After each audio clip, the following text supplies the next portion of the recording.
శంకర్ గారు ముందుగా ధన్యవాదాలండి. భారత ప్రధానిని మెచ్చుకోవడం అని కాదు కానీ భారతదేశం అభివృద్ధి సాధిస్తున్నటువంటి ఆ ఘనతని ఏ విధంగా మనం అభివృద్ధి సాధిస్తున్నాం అనేది పక్క దేశపు వాళ్ళు కూడా చెప్పుకోవడం అనేది 140 కోట్ల మన భారతీయులందరికీ కూడా గర్వకారణం అని అనుకోవచ్చు.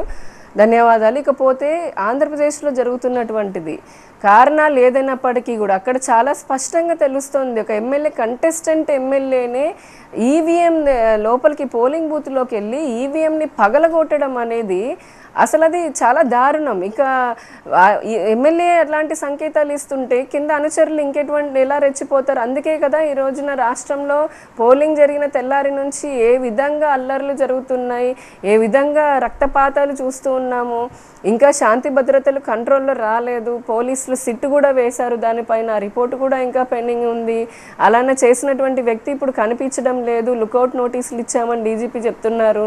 ఇందాక నేను చెప్పినట్టుగా అది ఏ నాయకుడైనా ఏ పార్టీ నాయకుడైనా, నేను అదే మళ్ళీ చెప్తున్నాను, ఈ పార్టీ ఆ పార్టీ, ఈ రాజకీయ నాయకుడు ఆ రాజకీయ నాయకుడు అని కాకుండా ఖచ్చితంగా ప్రజల ముందుకి ఓట్ల కోసం వెళుతున్నటువంటి ఏ రాజకీయ నాయకుడైనా సరే, నాయకురాలైనా సరే, ప్రతి ఒక్కరికి అంతెందుకు ఓటు వేయడానికి వెళ్ళే ప్రతి ఒక్క పౌరుడికి కూడా ప్రజాస్వామ్యం అని అంటే దానిపైన గౌరవం ఉండాలి.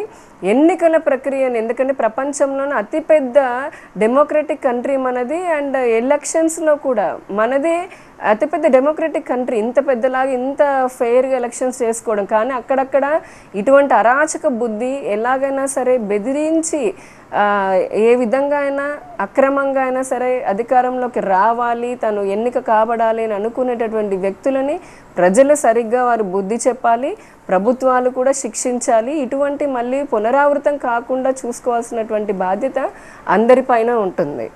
ఇది చాలా దురదృష్టకరం. ఇది ఖచ్చితంగా మంచి సంకేతం ఇవ్వట్లేదు. ఈ రోజున ఇటువంటి అల్లర్లకి చెక్ పెట్టాలి. దానికి డీజీపీ గారిని కూడా మేము ఇంకా మళ్ళీ ఈరోజు కూడా డిమాండ్ చేస్తున్నాము, ప్రతిరోజు డిమాండ్ చేస్తున్నాము. ఎలక్షన్ కమిషన్లకు కూడా మేము నివేదికలు రిప్రజెంటేషన్స్ ఇస్తున్నాము. కఠిన చర్యలు తీసుకోవాలని చెప్పని కోరుకుంటున్నాము. హోప్ఫుల్లీ వాళ్ళు తీసుకుంటారని అనుకుంటున్నాము.